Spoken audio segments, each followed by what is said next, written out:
Ya, untuk ada yang bawa yang disuruh minggu kemarin? Ada, Bu. Ya, sebelum mulai pelajaran, Ibu minta satu orang memimpin kita di dalam doa. Saya, Bu. Ya, silakan maju ke depan. Teman-teman, sebelum kita memulai pembelajaran kita, mari kita berdoa. Allah Bapa kami yang bertahta di dalam kerajaan surga, terima kasih ya Bapa atas berkat kasih penyertaan-Mu dalam hidup dan kehidupan kami, sehingga kami ada di tempat ini. Ya Bapa, sekarang ini kami akan memulai pembelajaran kami, berarti pembelajaran kami ya Bapa dari awal pertengahan hingga berakhirnya nanti. Kami serahkan semuanya hanya ke dalam tangan pengasihan-Mu. Di dalam nama-Mu kami berdoa dan mengucap syukur. Amin. Terima kasih. Nah, jadi sebelumnya Ibu akan cek kehadiran kita ya. Ibu panggil namanya satu-satu. Ya, Natalia. Adik, Bu. Natasha. Adik, Bu. Novia. Bu. Nurjana. Adik, Bu. Jadi semua ya. Ya, Bu. Ya, kita hari ini belajar tentang kita akan mengenal struktur pada daun. Di sini ada yang tahu daun itu apa? Daun itu yang ada dengan tumbuhan, Bu. Ada lagi? Daun itu tempat berfotosintesis, Bu. Yang lain lagi? Ya, ini benar ya. Nah, ini pengertian daun. Jadi daun itu adalah tumbuhan yang tumbuh pada ranting. Dan juga umumnya daun itu memiliki warna hijau karena mengandung zat klorofil. Nah, jadi ada yang tahu di sini klorofil itu apa? Belum tahu. Nah, jadi klorofil itu adalah zat hijau pada tanaman yang merupakan pigmen yang menjadi salah satu unsur utama pada proses fotosintesis. Jadi proses fotosintesis ini adalah proses pematangan zat makanan yang dibutuhkan oleh tumbuhan dalam masa pertumbuhannya. Jadi selanjutnya kita akan lihat diagram pada daunnya.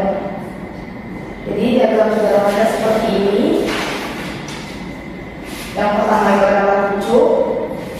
Lalu yang kedua mifein atau pembuluh utamanya. Bisa dilihat ya, yang biasanya berada di tengah. Lalu yang ketiga pembuluh sekunder. Ini pembuluh sekundernya. Yang keempat lamina. Lalu yang kelima tepi daun. Yang keenam tangkai. Yang ketujuh pucuk daun.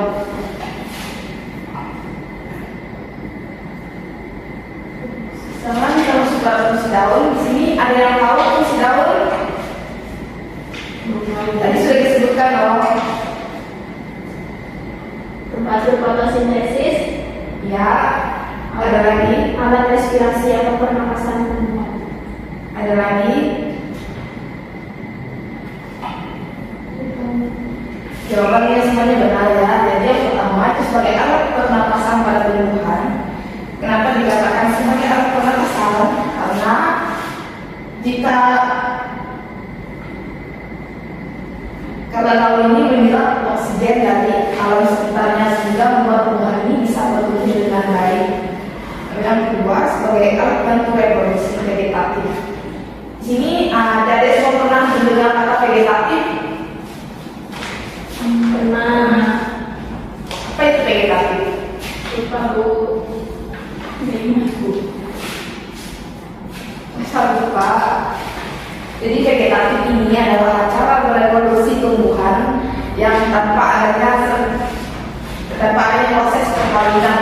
Jadi vegetatif ini bisa kita lakukan secara alami. Misalnya contohnya pada tanaman cocok bebek, kita bisa menemukan cocok bebek itu mengembang biakannya melalui daun. Dan juga kita bisa mencontohnya pada pohon rambutan jika kita melakukan pencampuran. Dari situ kita bisa melakukan reproduksi vegetatif pada tanaman. Yang ketiga itu membantu pembentukan tanaman, yaitu daun juga berfungsi sebagai pembentukan tanaman saat tanaman fotosintesis dengan baik, maka pertumbuhan tanaman akan terganggu dan akan terhambat. Nah, jika daun ini bisa mendapatkan sinar yang baik, bisa melakukan fotosintesis, maka tumbuhan ini akan dibentuk dan akan tumbuh dengan baik menjadi tanaman yang subur. Lalu selanjutnya membantu proses perpindahan tanaman. Di sini maksudnya proses perpindahan zat-zat yang berguna atau zat-zat pembentukan saat tanaman mengalami pertumbuhan. Jadi zat makanan ini berguna juga untuk proses fotosintesis. Dan selanjutnya tempat terjadinya mutasi. Jadi mutasi ini adalah pelepasan kayu dalam bentuk cairan dari jaringan daun. Mutasi terjadi saat tumbuhan itu berada pada tempat atau tanah yang memiliki penyerapan air yang sangat tinggi. Selanjutnya proses fotosintesis seperti yang dikatakan oleh teman kalian tadi, Tiara. Sekarang kita akan lihat struktur luar daun. Struktur daun ini terbagi menjadi 3, yaitu pelepah. Fungsi pelepahnya itu berguna untuk memposisikan daun pada tangkai batang. Dan tangkai daun ini memiliki fungsi penghubung antara pelepah dengan tangkai yang merupakan batang kecil yang memiliki helai. Selanjutnya lamina atau alsicula.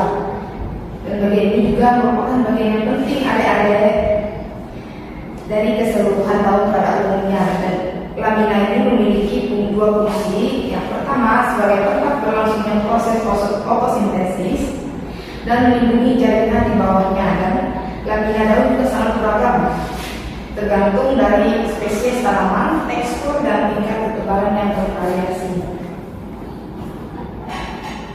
Nah, sekarang kita akan lihat jenis-jenis daun. Ini gambarnya. Yang pertama daun menyirik. Ini ada yang tahu gimana bentuk daun menyirik? Seperti ini dulu. Bentuk daun menyirik seperti ini, Bu.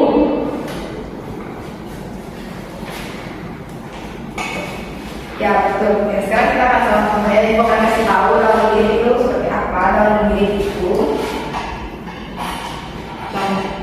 daun yang memiliki tulang yang berselang-seling antara atas dan bawah. Itu tidak luas di bawah, jadi tidak bisa memberikan gambaran contohnya. Di sini kita bisa lihat daun menyirik itu tidak ada dari pokoknya. Daun menyirik itu seperti contohnya daun jambu, daun nangka, mangga maupun daun sirsak. Dan selanjutnya daun yang melengkung. Ada yang tahu sih daun melengkung? Contohnya?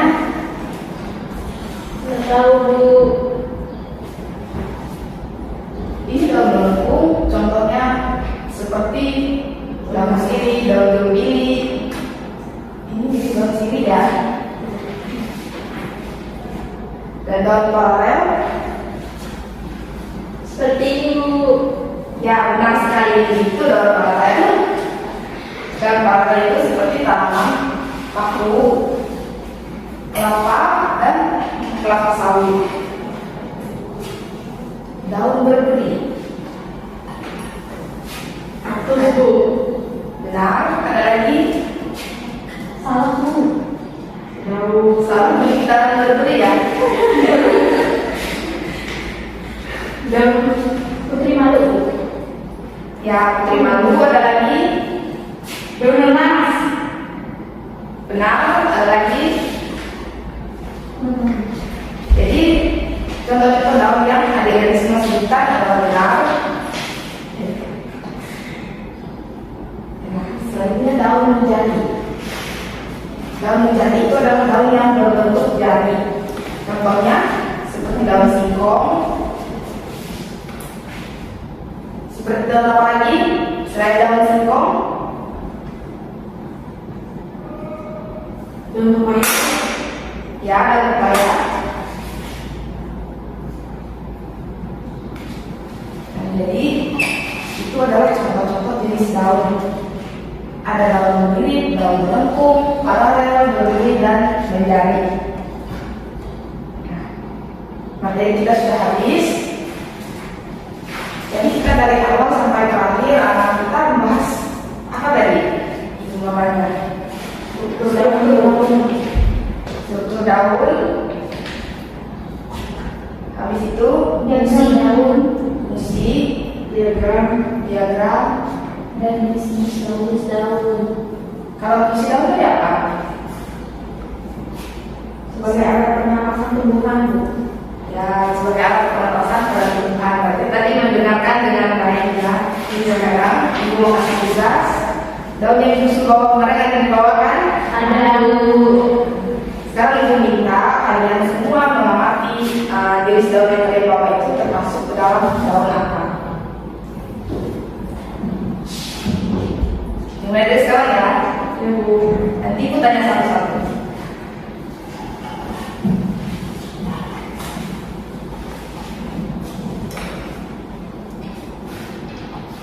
Sudah?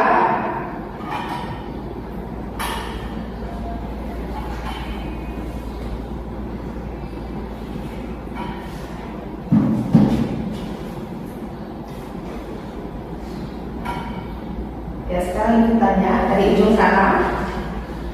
Kalau yang dari saya lihat ini daun paralel, Bu. Ya, kenapa bisa dikatakan daun paralel? Paduan tersusun, Bu. Tersusun ya. Iya. Jadi daun paralel itu ciri-cirinya apa ini? Ciri-cirinya memiliki tulang daun, habis itu memiliki pucuk, memiliki sirip, terus memiliki daun yang sejajar paralel gitu, Bu. Ya, daun yang paralel itu adalah daun yang memanjang, memiliki tulang yang memanjang ya. Iya. Bagus sekali. Selanjutnya Sama, Bu. Ini daunnya paralel. Terus ini hidupnya di iklim tropis, berdaun monofil serta batangnya juga monofil, tapi tidak mempunyai daun sejati. ya. Ini termasuk kotak. Selanjutnya Kalau misalnya itu saya kan bawa daun mangga. Dari yang saya lihat, ciri-ciri utamanya ini kan pastinya berwarna hijau. Terus ya. yang keduanya dia berdaun tunggal. Yang ketiganya dia memiliki struktur tulang yang mirip dan tidak memiliki pelepah kalau benar. kalau menurut Dana, Kalau menurut saya sih seperti yang saya lihat di sini, dia masuk jenis yang berjari, memiliki tangkai yang panjang, memiliki pucuk, dan berjarak tinggi. jadi termasuk daun Berjari. daun menjadi ya. Ya. Bagus sekali ya jawaban dari teman-teman semua. Jadi karena waktu kita sudah hampir habis, sekarang ingin minta satu orang lagi mungkin kita sudah berdoa ya. Saya untuk memulai kita. Ya, silakan lanjut. Teman-teman, sebelum mengakhiri pengajaran kita pagi hari ini, mari kita berdoa. Ya Bapa kami yang berkata dalam kerajaan surga, ya Tuhan, terima kasih Engkau telah memberkati dengan baik yang diberikan kami pada hari ini. Ya Tuhan, kami telah menyelesaikan pembelajaran kami. Ya Tuhan, kiranya apa yang kami pelajari dapat kami pergunakan untuk masa depan kami yang lebih baik. Ya Tuhan, kami memulai kami masing-masing, tolong Engkau sertai kami di dalam perjalanan agar kami selamat sampai tujuan kami. Terima kasih Tuhan.